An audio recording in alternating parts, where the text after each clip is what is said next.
this is it. Okay, that down there is where you would put the fuel assemblies. Today we're going to be looking at another one of Shiey's videos, our favorite urban explorer and adventurer. Thanks for pointing out in the comments it's pronounced Shiey, not Shiey. Specifically a stealth mission to an unused reactor core. Sounds cool. Let's see how close he gets. For those of you who don't know me, I'm Tyler Fultz. I'm a nuclear engineer with a little over 10 years of experience in the commercial nuclear power industry. From engineering to operations to emergency response. I don't claim to know everything there is nuclear, but I can certainly share some knowledge. Making our way to this abandoned nuclear plant. It was never turned on. Okay. So I think there's no radioactivity there. Now that's an important point. If it was never turned on, then you're not going to have anything in the way of spent fuel, which is the highest level of radioactive waste. And that's because of the fission products from fissioning the uranium, not the uranium itself. Uranium fuel by itself, because it's encased in cladding, you can touch it and you're going to be fine. Unless you eat the stuff, but it's the fission products, things like cesium-137 and iodine-131 that are going to be the most hazardous. So if it was never used, you shouldn't have any of that. Taking this weird backwards route because it's secured. Security was even driving the main roads, so we want to come in as stealthy as we can. It's going to take a bit more effort, but hopefully it'll pay off. It's so hot. It was just cold 30 minutes ago. I can't really tell where he is. Don't think we're supposed to know for obvious reasons. With all the wind. There's some shit that is related to a power plant. I think if I get up on here, it's going to be visible. Beautiful. Some kind of water. Okay, you can see just barely the perimeter of it down there. Some green fences and poles. It's right behind those trees. Okay, so it's located near a body of water, which is good. As not sure if they would have used that as a cooling source. The power plant I worked at actually didn't use cooling towers. It just used a very large body of water. So depending on where the plant's situated, it can either use a large body of water, such as a reservoir, a lake, even some rivers if it's a relatively small plant, or it can use cooling towers, or it can even use some combination of the two. But the point of that water is to cool the condenser. You see here the water source goes to the condenser and removes heat from the secondary portion of the plant. And that's true whether it's a pressurized water reactor or a boiling water reactor. Not obvious what type this is supposed to be yet, but either way, it's to cool the secondary non-nuclear part of the plant. We saw it as we drove up. Alright, we were trying to avoid this road. As we were driving it, we saw a couple security cars go back and forth. So now hopefully as we pass it, nothing is going to drive behind us.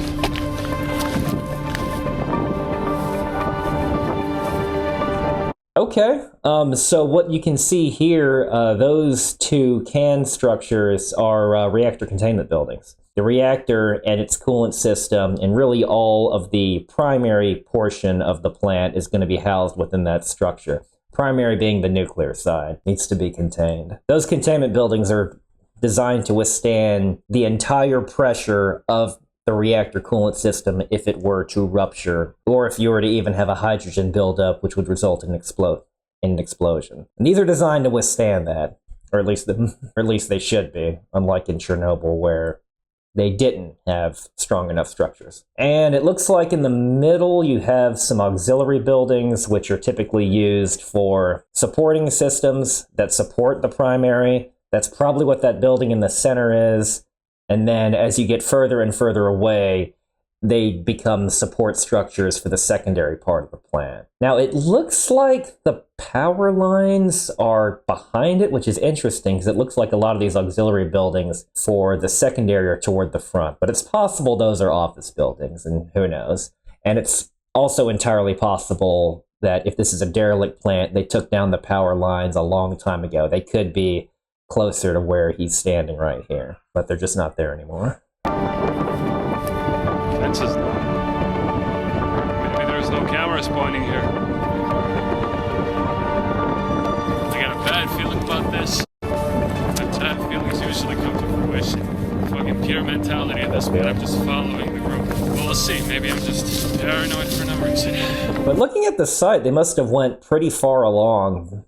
And it's obviously in a state of disrepair. It's been abandoned for a while, but it looks like they made it pretty far before they decided, not to use it. And it's pretty obvious this was never used. If it was used, like to the point where they actually produced fission and made nuclear power with it, this place would be locked down. These guys wouldn't be able to do this. But because it's abandoned, they could probably get the right permissions to do so. But if it was decommissioned or mothballed or something, it would still be secure as long as there's radioactive material on site. So a lot easier to go to an abandoned nuclear power plant that was never used than a decommissioned one where it shut down, but there's still fuel on site and they're in the process of essentially transitioning it back into something to be used for something else, whether it's another facility or just dismantling it and giving it back to the environment, so to speak. Yeah, okay.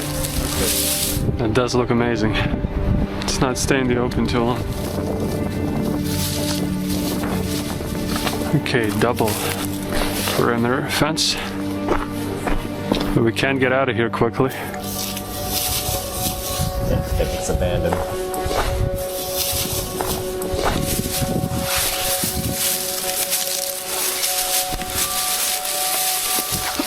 We could go down here, but this is too open, so I suggest move to the right a bit and then down.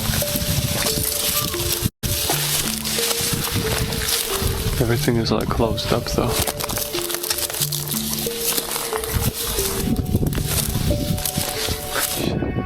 I don't know if he sees this, but I'm not as big of a fan of the background music that's added in. I've watched his Chernobyl Exclusion Zone video, and just the natural ambiance was eerie enough. I kind of prefer to just take it in and just hear the sounds of just the natural environment, the silence. I think that it's beautiful in a way to hear that, but the music just kind of takes me a bit away from it. Still don't see a way in anyway. We would need to go around. Everything is blocked. Okay, that sign looked like it was in Spanish or some similar language, so now I have a reasonable idea of where they are. You do realize we're gonna have to walk on the roads all the way around.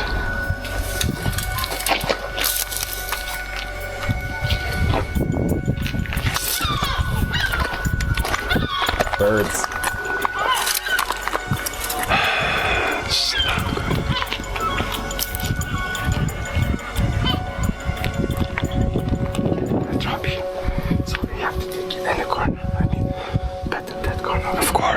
Of course.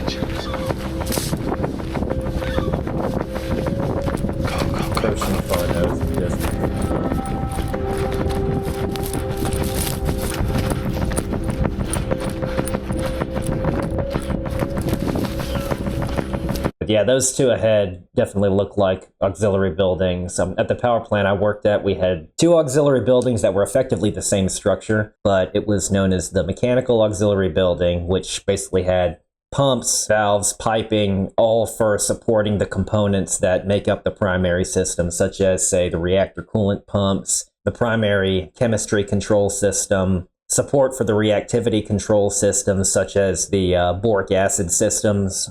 Boric acid is effectively liquid control rods. You inject boric acid if you want to lower reactor power. All of those systems are in the mechanical auxiliary building. Then there's the electrical auxiliary building, which is similar function, but power supplies for all of the primary systems, including the control rod systems. And the electrical auxiliary building is actually where you would send someone to manually shut down the reactor, even if all of the means to do so in the control room fail. You just open the reactor trip breakers. Contrary to what you see in movies and TV shows, you do not have to send someone into the reactor containment building to do this. That would take much too long. You can operate those breakers safely from the electrical auxiliary building, and at that point, you open those breakers, the rods fall in. It would take gravity to fail for that to not work.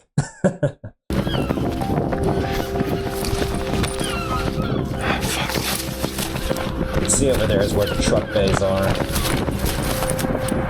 For the ops building. I can't. There's no truck bay or any entrance like that into the reactor containment building. Now, there are equipment hatches that are required that load where you can send equipment into the reactor containment building, large equipment, but that is it's effectively an airlock. So you're not pulling a truck right into the reactor containment building. Give me a boost. Give me a boost.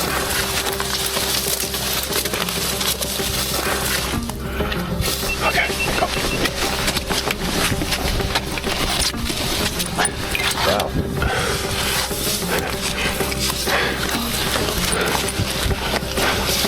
Not sure what this rock structure used to be.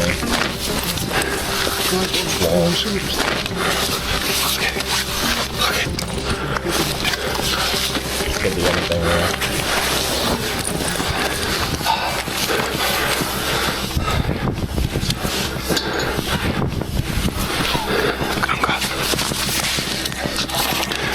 Doing some Mission Impossible stuff. Yes.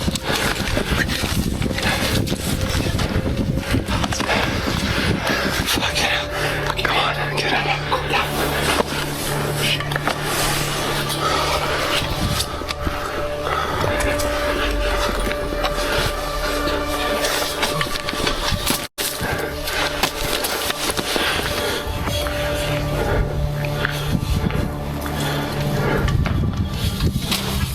Perfect. We heard a car drive by just right now. They're nuclear ninjas. Maybe they're just patrolling randomly. Okay, we still navigating from here, but we collect. So I guess it's abandoned, but there's still people in the area just because it's still somebody's property. So hopefully they don't have any walls inside. Not sure about walls, but if you're talking, depending on how completed this place was, there's definitely going to be some sort of barrier.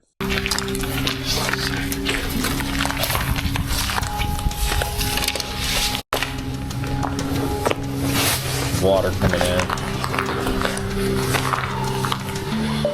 Yeah, anytime you make basements or any underground structure, water's eventually going to get in. And clearly this has been abandoned for some period of time. Okay, so we need to go deeper into the reactor, into the further office part. Must mean the reactor containment building. I'm not exactly sure where these guys are at this point. Oh, this is the roof. And it's like all collapsed to shit. Yeah, this is not the way. Let's all go in one direction, and let's make that direction logical.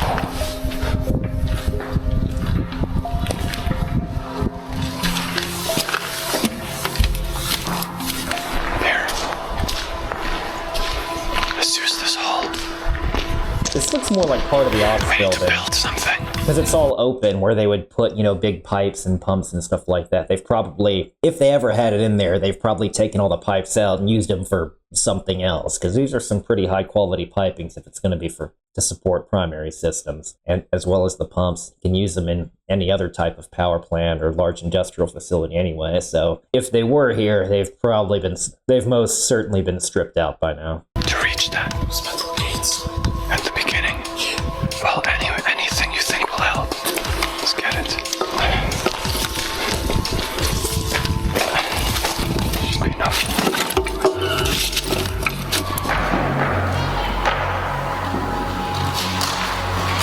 Just looking for something to climb the fence with. Just step up, just step up. Yep. Okay, good. Oh, shit. Nice. I remember there is one design criteria that was jokingly referred to as designed for the nuclear ninja. So it would involve designing places small enough that people couldn't get in. Now, depending on where they're going, it might not be necessary. And again, this place is abandoned. All right, next to the reactor. What's on the other side? That's just a living car.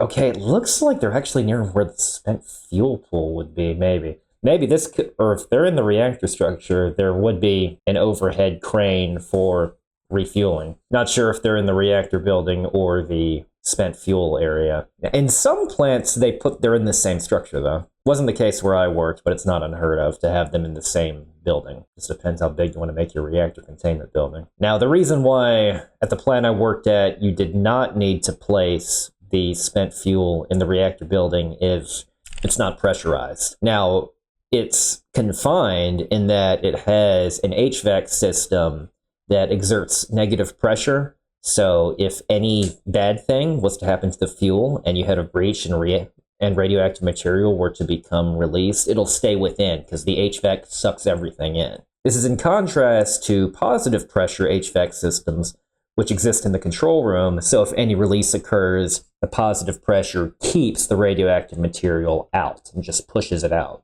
So use both negative pressure and positive pressure depending on where you are in the nuclear plant to keep you safe from radiation.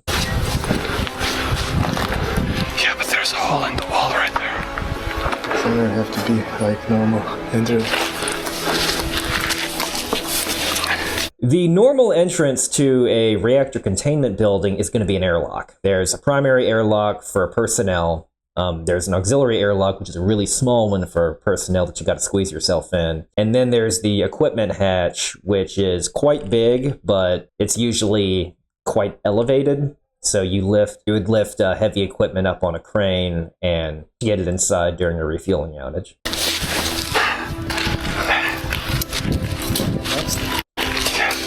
I'm going down.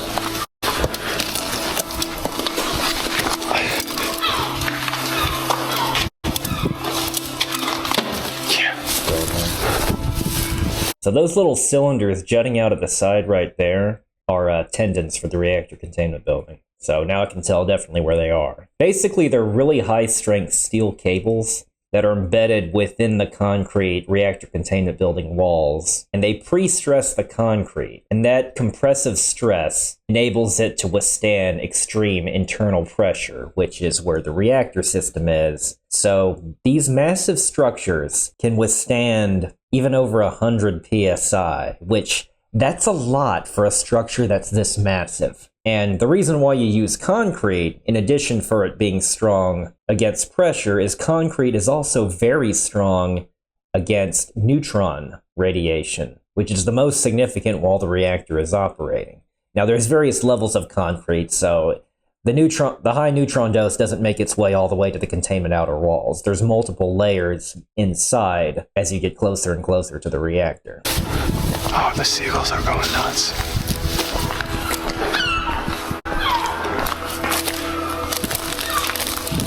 That wall just came down. Oh. This is it. This is the reactor. Wow, okay. So all those holes are going into the reactor containment building. There's pipes. There's pipes. You'll see there's smaller holes for conduits. So those are containment penetrations, because the reactor containment structure is still dependent on structures from outside the containment building, from the auxiliary buildings, both the mechanical and electrical auxiliary buildings. So you're going to have pipes, you're going to have conduits, you're going to have small instrument air lines. Even just a teeny tiny wire is a containment penetration that has very strict design and evaluation criteria. Because a reactor containment building with a bunch of little holes in it, you're going to need to have a way of closing the holes in the event of an accident. And that's what's known as containment isolation. There are switches, big red switches in the control room that do just that. They do a containment isolation if you need to bottle up containment in the event of an accident. Now, there's switches. There's also automatic switches, like if containment pressure rises until a certain level. 3 psi is one number that I'm familiar with that causes the first level of containment isolation, which isolates just about everything. And then there is a secondary containment isolation, which is we're going to isolate everything, including water, to our reactor coolant pumps. At that point, you're turning your reactor coolant pumps off. If containment pressure gets that high, you're definitely having a significant leak, whether it be a reactor coolant leak or a steam line or feed line break inside containment. Either way, you're going to want to turn them off, and you're going to want to shut down on natural circulation. Because if your leak is that big, all your reactor coolant pumps are doing is pumping water outside the hole and making the leak worse. So yes, those systems isolate, close all valves to make sure everything is contained within the reactor containment building. Oh shit. Okay, so what they are looking at right now is going to be the bioshield. And that is enough concrete to protect you from neutron dose while the reactor is operating. People are only going in there when the reactor's shut down. But you can enter the reactor at this point, not that you would crawl in through a containment penetration. You can enter the reactor containment building at this point while the reactor's operating to do routine maintenance, inspections. Usually don't do anything too complicated without the reactor being shut down. And that water down there, yeah, it's in a state of disrepair. Rain could have let in. I'm not sure where this is relative to ground level. This looks like it's partially underground, which would imply that groundwater, rainwater, without any sump pumps or anything like that being functioning, it's just eventually going to seep in over several years. This is it. This is the reactor core. I don't. Not really. The reactor core would be beyond there. So technically the reactor core is an arrangement of fuel assemblies in a certain way with the intent to start a fission reaction. There's no fuel in there. If there was fuel in there, these guys wouldn't make it on site. What they're looking at is the shield wall for where a reactor core would have been. So pretty close and pretty cool for an urban explorer. See how we can get in there. You're not. Through a bridge right there. A lot of water. So I think we just need to. Wow, look at that. Somewhere, maybe. He's on a containment pen. I can't see I've seen anyone crawl through a containment penetration. Well, where he would be, there would be a big pipe of, judging by that size, that would be component cooling water, probably to cool something like a reactor coolant pump, or maybe a residual heat removal pump if it was routed downward into what you would use during a refueling outage. Walkable air interval. We're gonna try to find a way in. If not, we're just going to continue towards the office parts.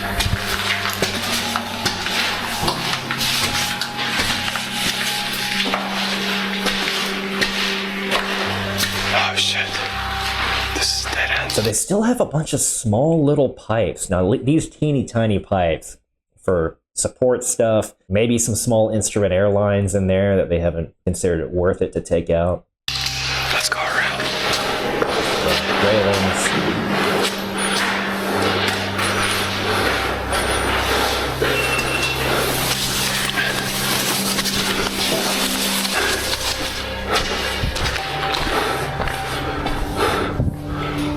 That's some big pipes out there. What? Again, the reactor wall, but no way in. I think the entrance is gonna be through the bottom. Shit. Gonna go underwater?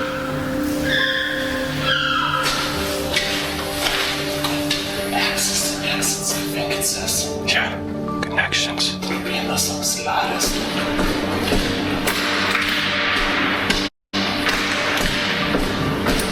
It's a very nerve-wracking hallway. How fucking far does it go?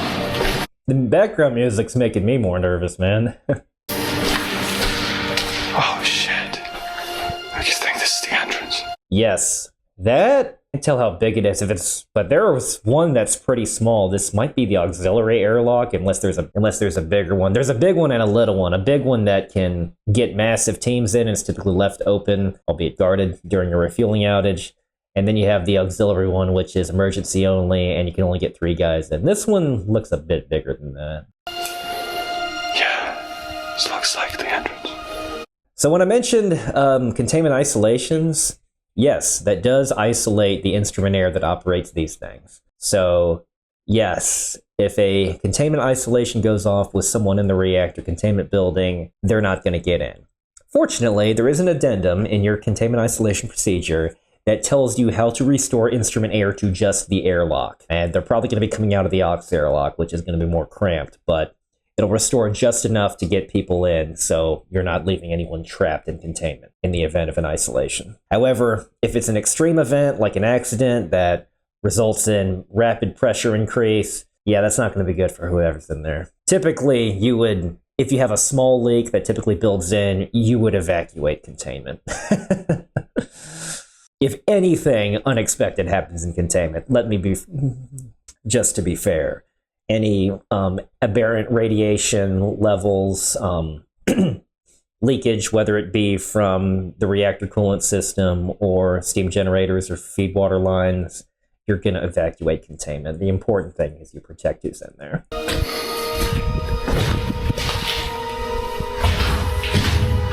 Okay, this is clearly the primary if he can stand up in it.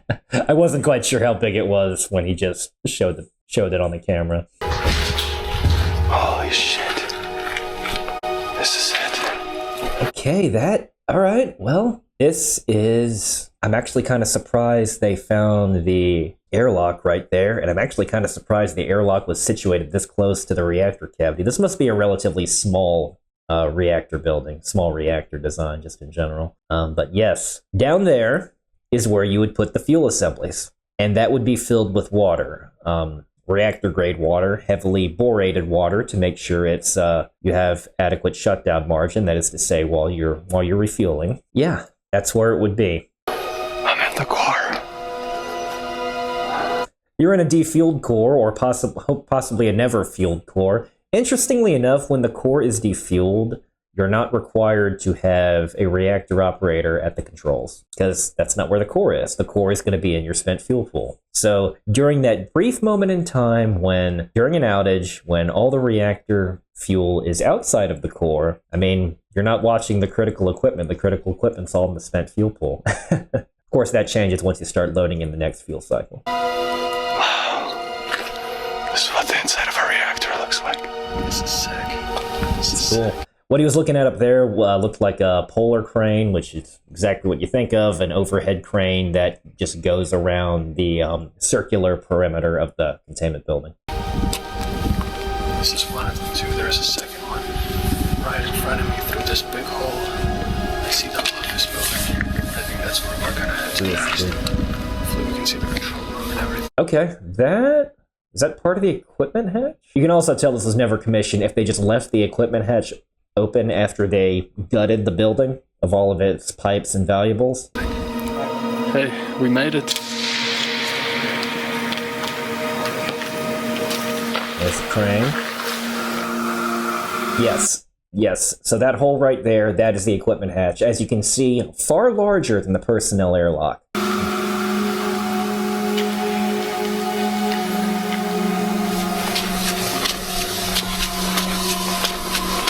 Climbing up. Okay.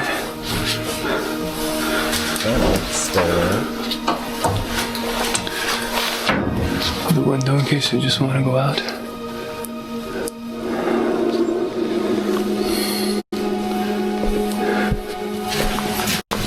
Cool. Okay. The hatch again.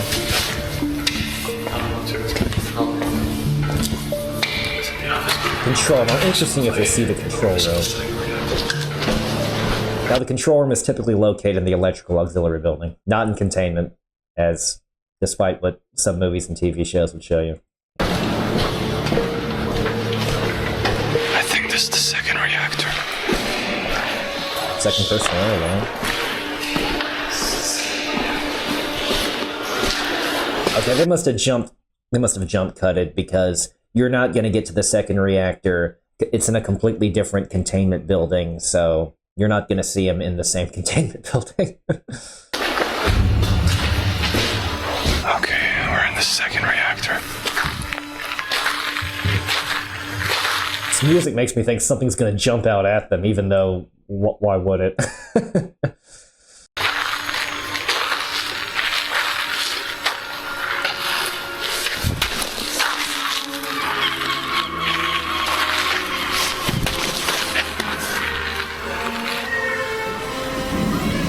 If you've ever seen anyone channel Super Mario Brothers and jump across beams in a nuclear power plant, you could think of about 10 different safety violations for that. That's the reactor cavity again.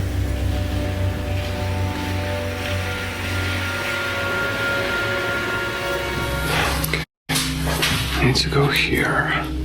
Still trying. So, okay, I saw the sign where it said electricus, yeah.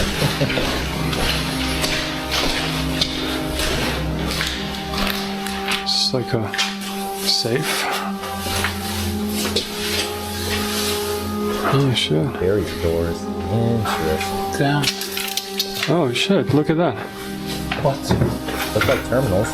Whoa. Is this the control room? It's very small. Seems like more of an observation thing, you see? Layout of the plant. Yeah, this looks... Yeah. This was a security room. Yeah, it's security. Yeah, you can tell phones. Okay, cameras, recording. Okay, yeah. I was gonna say that. That's not a control room. Not a reactor control room. I guess security might refer to it as some sort of control room. You can tell what era this is from. Okay, look at those old computers. Data cassette machines. So, the power plant that I worked at was designed in the 70s, built in the 90s, had a massive computer room designed for this kind of stuff, but by the time it was actually operational in the 90s, you didn't really need all these massive mainframes. So the computer room, it's still a computer room, but largely empty. Oh shit. Tough glass. Some heavy duty doors. Yeah, don't close them. Some of those look like delay doors, so this makes sense that this would be a security type area. You're not going to want that in your control room, anything that obstructs your view, no. Oh, iWatch station. October 1996. Those are everywhere at the nuclear plant. 1996, in Spanish. Oh shit. That's cool. Oh, bunch of SCBA gear. Yes, I had to get qualified on SCBA, and we have SCBAs just outside of the control room, really in case of any sort of situation where it becomes unbreathable, because you really don't want to abandon the control room. That's a very rare scenario that we've run drills on, but I've never even heard of. It's the collection. Security would have them too.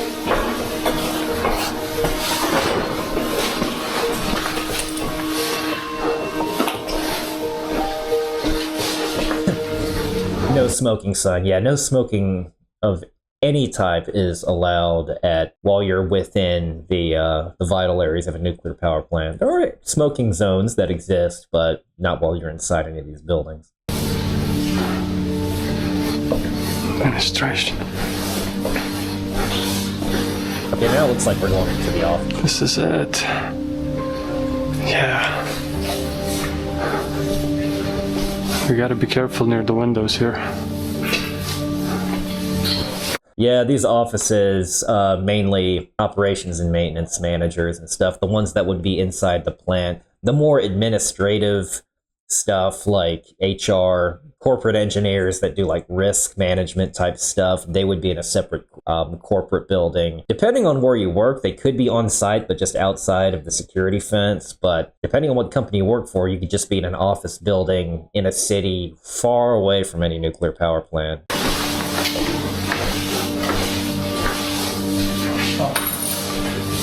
Keys. Which one do I want? This is keys to all of the workers' hearts. Just store them here. There's a lot of things that have master keys, but most access to areas, that's all key cards and hand geometry, as well as a few other things. So just getting a key isn't going to necessarily let you go to an area by itself. No, not by itself.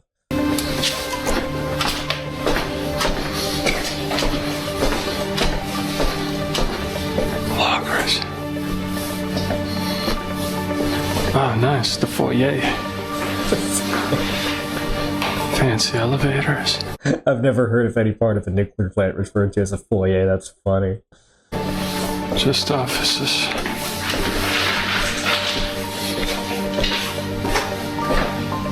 Oh, wow. It's a little stage. Conference room.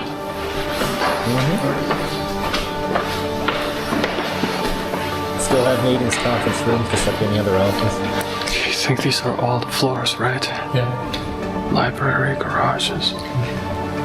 There is actually a library at the nuclear power plant I worked with. You didn't need a library card or anything, but it would hold a bunch of certain documents that have certain security restrictions that you won't even put on the local intranet. I referenced some in an old school library when I was in license class in the 2010s, getting qualified as a senior reactor operator, which is different. Most libraries are all online, including when I was in college.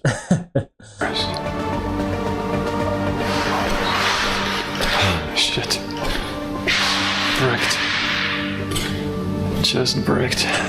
That's funny. It's funny how people abandon buildings. They just put bricks there. For like 4 hours now. And then with the walk-up and everything, it's like even more so. We're pretty damn dead. I am not sure. I'm not Gonna make it sure about overnight? like the main control room or whatever. We see signs, we like... The control room, I mean, it would have a whole bunch of switches, a whole bunch of computers and stuff. Odds are that was probably gutted. Not gonna just let that stuff sit in a state of disrepair. Scouted these damn floors over and Because over. especially in the 90s, some of that stuff was pretty expensive, so they're probably just using it somewhere else. It could be at a chemical plant somewhere else that was built since this place was abandoned. Maybe it was never built. Maybe we That's just, also you know, possible. we're too ignorant to find it, but we're done. It's getting dim, basically. It would be in the auxiliary building, which I saw them in there, so... We need to go before it gets completely dark because we still need to climb that goddamn mountain. So yeah, we're gonna start looking for the way out, get out. Hopefully the car's not gonna spawn in, catch us. Gonna spawn in because it's a video game. Awesome. Live your life like it's a video game. Birds, yeah, look at nature just taking back over. Okay, we decided we're going to spend the night in this beautiful abandoned factory. We found this sweet, sweet attic spot. We're hyped about it. It's a bit dim. I mean, it's possible that... So they said spend the night, so implying they didn't go very far between that last part of the video and this. So, yep, not unheard of to have factories that possibly manufacture stuff for the nuclear plant. Or it was probably there during construction. It's not unheard of. I mean, it could be used for something else, but I know there are some cases when cities are designed around nuclear plants because there's quite a lot of specialized equipment that's used just for that. And even after it's built, spare parts, maintenance.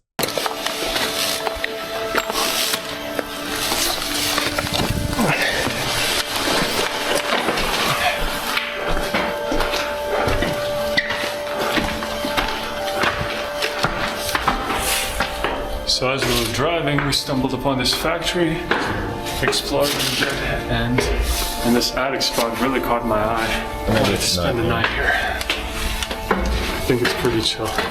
Yeah. Here it is. Hopefully there's no asbestos or anything in here. I'm gonna see if we can climb something real quick. Yeah. I want to try the beams Where's the beams? Which ones? behind the wall. Oh, these beams. Yeah, let's try this. Alright, step on the ball, remember that. Wow, no gloves, no safety equipment. Yeah, no they nothing. do give grip. Kind of. Yeah, you see, it's not that hard. Try it a little bit. Almost there. All right, well, you tried.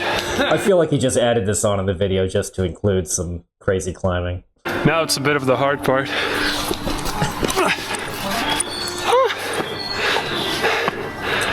I did it! Okay, no glove, all covered in bird And only droppings, minimal too. amounts of bird shit on my hands. Yeah. Okay, I'm gonna do a balance. No way. I can. That could get bad at nuclear plants too. Bird droppings on everything, on equipment, on outdoor equipment. None of it would be the primary affecting the nuclear part of the systems, but it would always be the secondary stuff, the stuff that is more left out in the open. Certain feed water booster pumps, for instance. Do this shit, but not that one. It holds. I can go higher.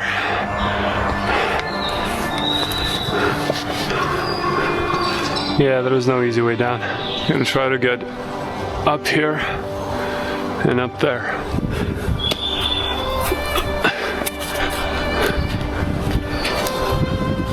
Oh, sorry, storks. Wow, all the way to the top.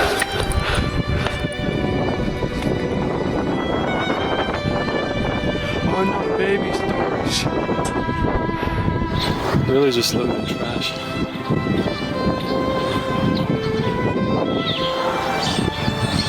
Okay, I'm gonna stop freaking out these precious little birds and start going. These storks don't like me as well, they're just circling me. I really feel like the enemy right now. So yeah, it's great. That was fascinating. It was cool seeing someone get that close to an abandoned nuclear facility. Thanks so much for the recommendation, and thanks so much for watching. I'll see you next time.